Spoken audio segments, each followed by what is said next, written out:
Hola amigos, el día de hoy vamos a visitar la pirámide de Ejecatl. Está ubicada en la estación Pino Suárez del metro de la Ciudad de México. Sin embargo, en este espacio también se realizan exposiciones con diferentes temáticas. El día de hoy les vamos a presentar una de ellas. Debajo de las obras vamos a ir poniendo sus autores y pues obviamente vamos a explicar de qué trata esta exposición. Así que aquí vamos. Las obras que se van a mostrar a continuación forman parte de una exposición llamada Superficie Decenio 2012-2022.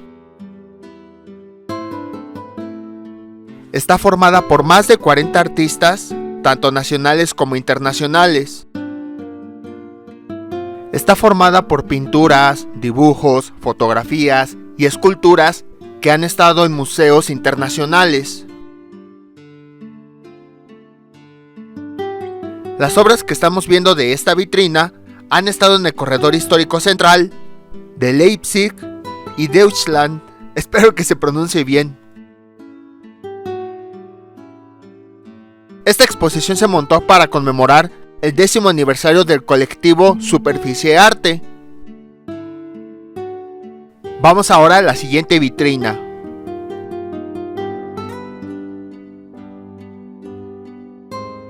Superficie Arte se fundó en 2012 y en el 2022 cumplió 10 años. De ahí el nombre de la exposición.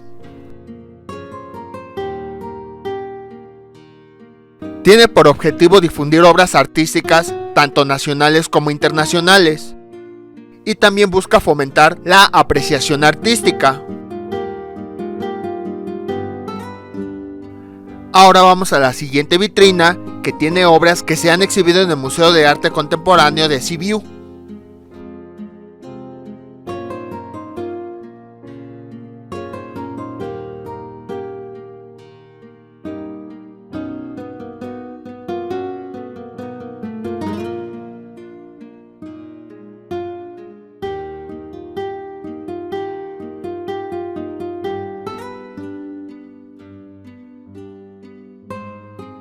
Ahora vamos a la siguiente vitrina, que tiene obras que han estado en una galería en Los Ángeles, California, en Estados Unidos.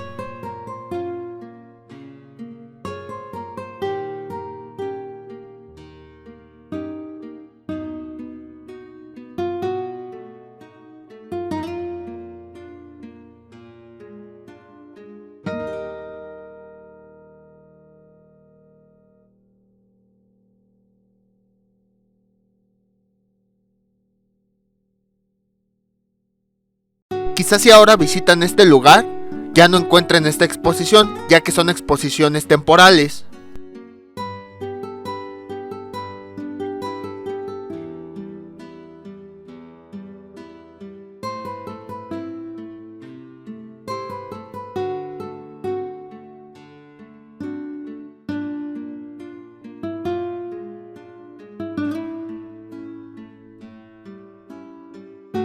Ahora vamos a la siguiente vitrina, que tiene obras que han estado en Sibiu y en Rumania.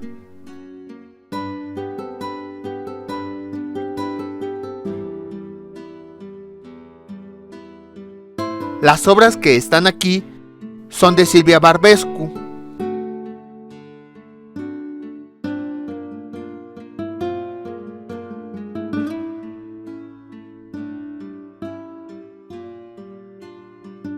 Las siguientes obras han estado en la Capilla Británica y en la Galería Botello.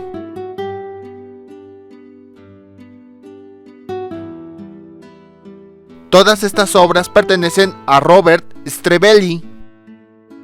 ¿Se acuerdan que en el Museo de las Culturas de Iztapalapa vimos varias obras relacionadas a la pandemia? Pues en esta estación, en medio de todos estos cuadros, también se publicaron algunas obras hechas por varias personas en las que describían de forma artística cómo fue que vivieron la pandemia de COVID. Por ejemplo, aquí tenemos una foto titulada Paseo de la Reforma durante la cuarentena, hecha por Patricio Oseguera Garibay. Y aquí tenemos la obra Aplausos a las 8 de Hugo José Suárez. Y es que en distintas partes se hicieron concursos para que la gente pudiera expresar mediante el arte cómo se sentía en esta cuarentena. Y algunas de las obras fueron expuestas en sitios públicos, como en este caso la estación Pino Suárez. En la siguiente vitrina tenemos otras dos obras de Silvia Barbescu.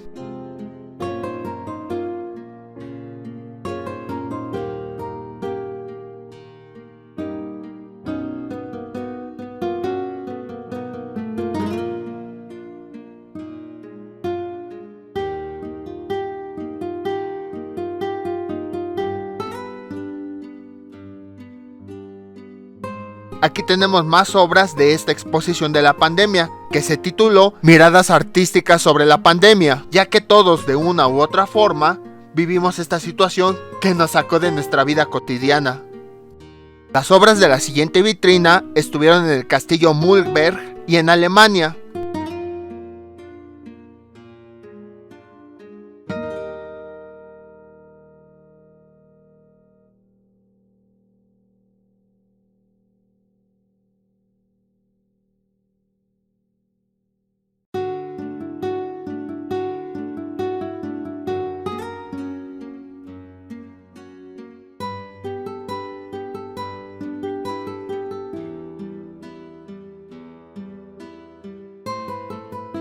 Después tenemos un cuadro de 51 aniversario del metro. Lo interesante de este cuadro es que este aniversario sucedió exactamente en la pandemia. Y como todos nosotros sabemos, el metro es un transporte público que continuaba utilizándose, a pesar de que el resto de las actividades fueron interrumpidas. Entonces este cuadro se forma por varias fotografías en la que tenemos a los trabajadores que a pesar de la pandemia continuaban realizando sus labores para que el metro siguiera funcionando. En la siguiente vitrina tenemos obras que han estado en el castillo de Mühlberg y en Deutschland. Espero haberlo pronunciado bien.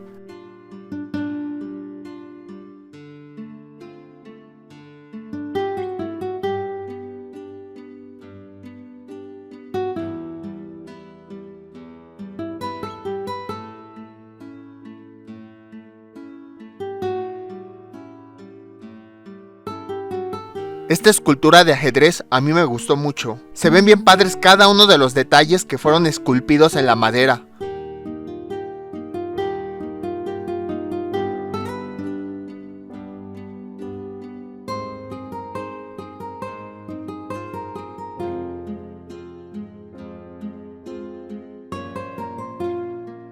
Y es que en realidad cuando escuchamos la palabra arte, solamente nos imaginamos pinturas o esculturas. Pero no, en realidad el arte es cualquier forma de expresión que, valga la redundancia, exprese lo que tenemos adentro. Eso es lo que busca el colectivo dar a entender, que sepamos apreciar el arte para tratar de entender qué fue lo que nos quiso dar a entender el autor, qué fue lo que quiso comunicar. Y el uso de colores, la forma de las cosas, el contorno que le da a los objetos, no nada más lo puso el autor porque sí, sino que quiso dar a comunicar algo.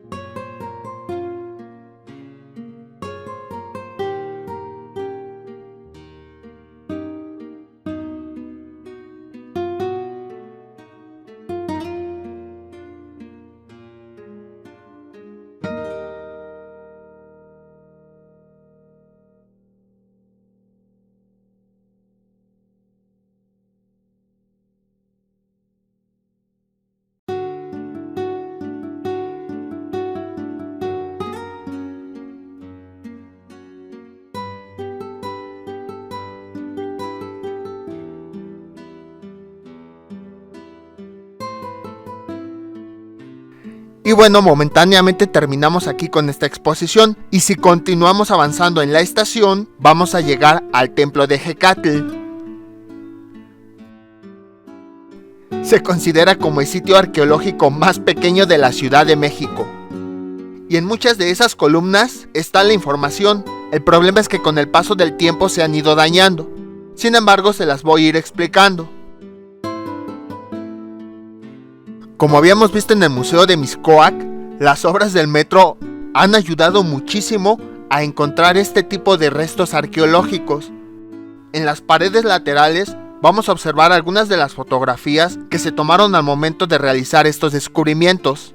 Cuando se realizaron, no se tenía pensado investigarlos, simplemente se estaba realizando las obras de construcción del metro, de la línea 1 y de la línea 2, y, entre comillas, por azares del destino, fue que se encontraron todos estos elementos. Al ver su importancia, decidieron dejarlo aquí en vez de derrumbarlo.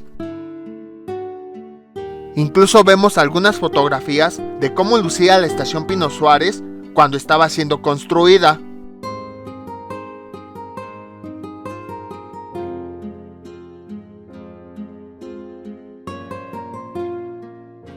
Cuando este tipo de objetos se encuentran en una obra, se reúne un comité para decidir qué hacer con ella. Obviamente no destruirla, sino cómo protegerla de tal forma que tampoco vaya a afectar la obra. A continuación vemos una fotografía en donde el templo de Hecatl fue resguardado mientras se continuaba con la construcción de la estación.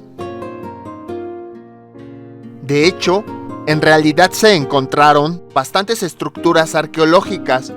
Sin embargo, se decidió conservar la más importante, que es el templo de Hecatl. Hecatl es otra forma de llamar al dios Quetzalcóatl, y aquí lo vemos representado.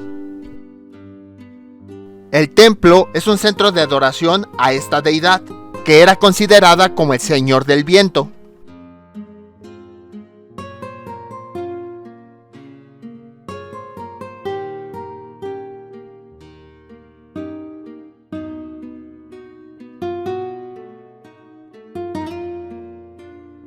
Junto a este adoratorio se encontraron una gran cantidad de ofrendas, así como una escultura del dios Hecatl, que estaba a los pies de la escalinata.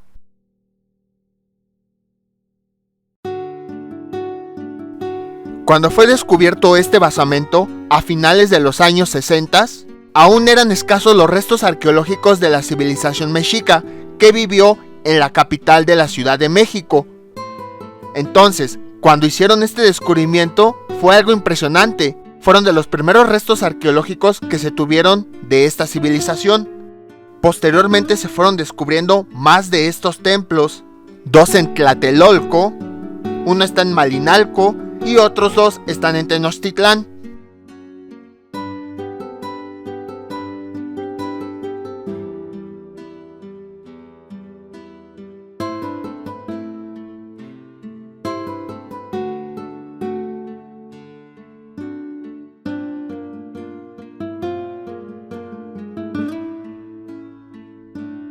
Y bueno, después de esta pequeña introducción, ahora sí les mostramos el famoso templo de Hecatl.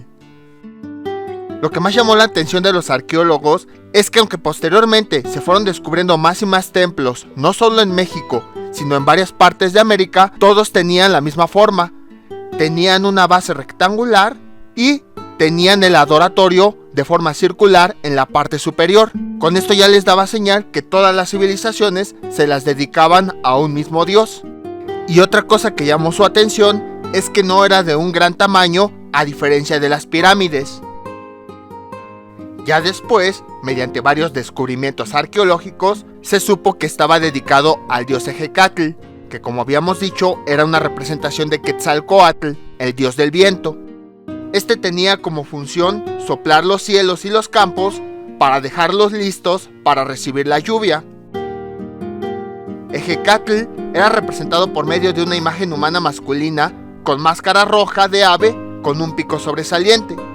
A veces tenía colmillos y barba escasa. De acuerdo a las tradiciones antiguas, los dioses creadores Ometecutli, que significa Señor 2, y Omecihuatl, que significa Señora 2, procrearon a 4 hijos, al Tezcatlipoca Rojo, Tezcatlipoca Negro, Quetzalcóatl y Huitzilopochtli.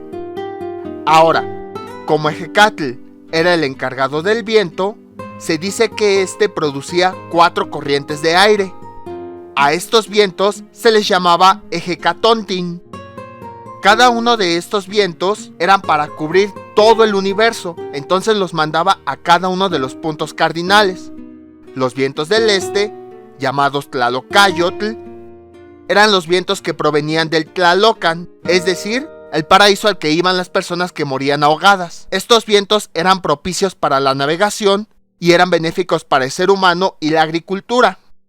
Los vientos del norte, llamados Mictlampa Ejecatl, eran vientos que provenían de la región de los muertos. Se decía que eran impetuosos a tal grado que hundían canoas. Los vientos del oeste eran llamados Cihuateocayotl. Estos aires provenían del lugar de la Cihuateteo. Estas eran los espíritus de las mujeres que perdieron la vida al dar a luz. Eran vientos muy fríos, tanto que podían destruir vidas cuando entraban a las casas. Y los vientos del sur eran llamados Huiztlampa Ejecatl. Estos vientos venían del lugar de las espinas. Su furia era tan fuerte que eran capaces de levantar a los seres humanos hasta llegar al cielo, y además en los mares producían un intenso oleaje, elevaban y hundían las embarcaciones. Este templo que tenemos aquí data del año entre 1400 a 1521.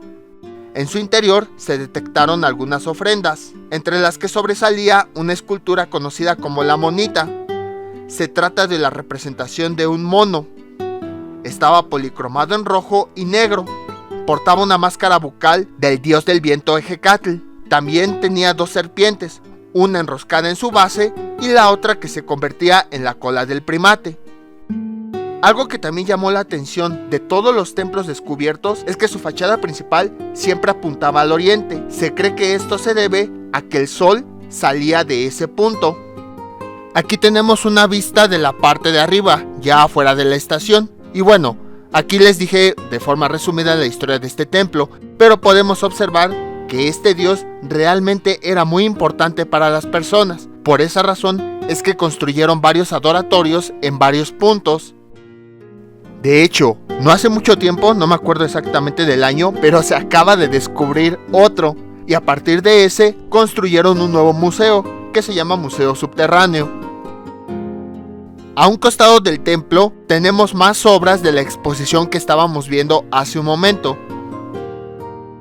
Las siguientes obras estuvieron en galerías en Solingen y Deutschland.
Y tenemos una última vitrina.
Y con esto terminaríamos el recorrido. Sin embargo, si se quedaron con ganas de más, pueden visitar otro lugar que está dentro de esta estación. A este sitio se le conoce como Pasaje Zócalo Pino Suárez.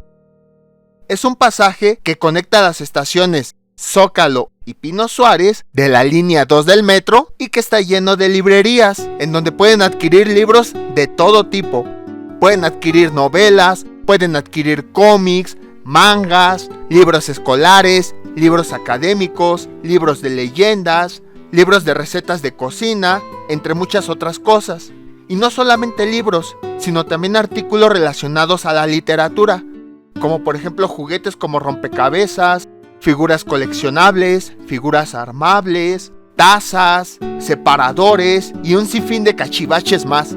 A mí la verdad sí me gusta mucho ir a este lugar y me gusta ir más en diciembre, porque en cada una de las tiendas ponen adornos bien padres. También lo interesante es que cada uno de estos sitios tiene su forma particular de acomodar sus productos y eso hace que te atraiga aún más. Quién sabe qué tendrá, pero el hecho de ver cómo están acomodados los libros o los objetos que venden, como que te hipnotiza y te gusta querer ver más ese sitio. Yo quería mostrarles a detalle algunos libros o algunas tiendas, sin embargo cuando estaba grabando pues me dijeron que no podía grabar mucho, entonces nada más grabé pequeños fragmentos para que conocieran este lugar y no dejaran pasar la oportunidad de visitarlo. En la época de Día de Muertos no he ido, pero tengo curiosidad de ir para ver si ponen adornos bien padres del Día de Muertos. Cuando salieron las películas de Harry Potter, yo no sabía que estaban basadas en unas novelas.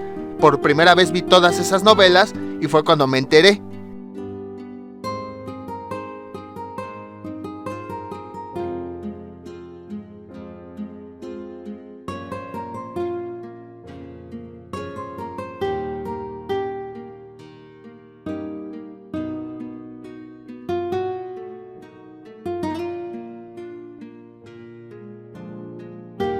A mitad del recorrido tenemos una pequeña cafetería en donde podemos consumir algunos alimentos. Ahí hay adornos de la Independencia porque fue en la fecha en la que visité este lugar. También tenemos un auditorio en donde se realizan eventos relacionados a los libros, como algunas obras de teatro, presentación de algunos nuevos ejemplares, etc. Nada más que ahorita por la pandemia pues todavía está cerrado.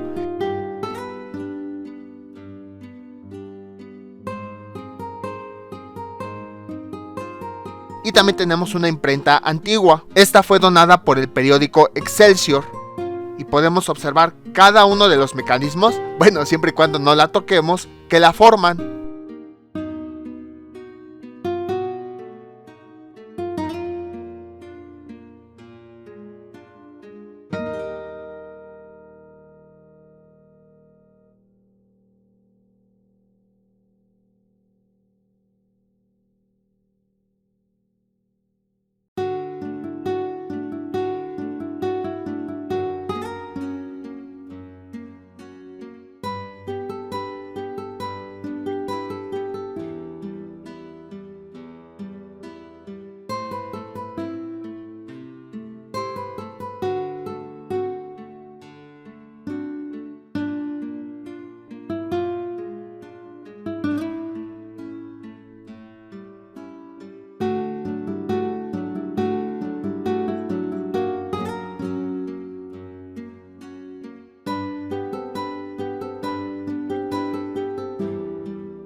Y con esto terminamos nuestro recorrido, que más que recorrer el templo de Jecatl, parece ser que hicimos un recorrido por la estación Pino Suárez.